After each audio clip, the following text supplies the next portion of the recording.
मुर्दाबाद मुर्दाबाद मुर्दाबाद विजय शर्मा मुर्दाबाद मुर्दाबाद मुर्दाबाद एनएसयूआई जिंदाबाद जिंदाबाद एनएसयूआई जिंदाबाद दादा बाहर ले आओ। मुर्दाबाद मुर्दाबाद मुर्दाबाद विजय शर्मा मुर्दाबाद मुर्दाबाद मुर्दाबाद विजय शर्मा मुर्दाबाद मुर्दाबाद विजय शर्मा मुर्दाबाद मुर्दाबाद मुर्दाबाद विजय शर्मा मुर्दाबाद मुर्दाबाद मुर्दाबाद एनएसयूआई जिंदाबाद जिंदाबाद एनएसयूआई जिंदाबाद कम करना होगा करना होगा करना होगा।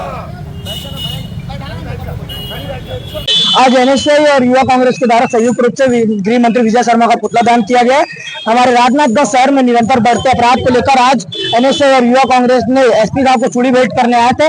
उसमें पुलिस प्रशासन जुमा की साथ ही पुलिस प्रशासन और चलते हमारे गृह मंत्री विजय शर्मा जी हमारे रायपुर में एनएसयूआई और युवा कांग्रेस के कार्यकर्ताओं के ऊपर झूठा आरोप लगाया गया है। उन पर झूठी एफआईआर की गई है, SC/ST एक्ट लगाया गया, जिसके विरोध में आज राजनांदगांव एनएसयूआई सहित पूरे प्रदेश में एनएसयूआई और युवा कांग्रेस के कार्यकर्ताओं ने गृह मंत्री विजय शर्मा का पुतला दान किया है। अमरजा जिला अध्यक्ष राजनांदगांव एनएसयूआई।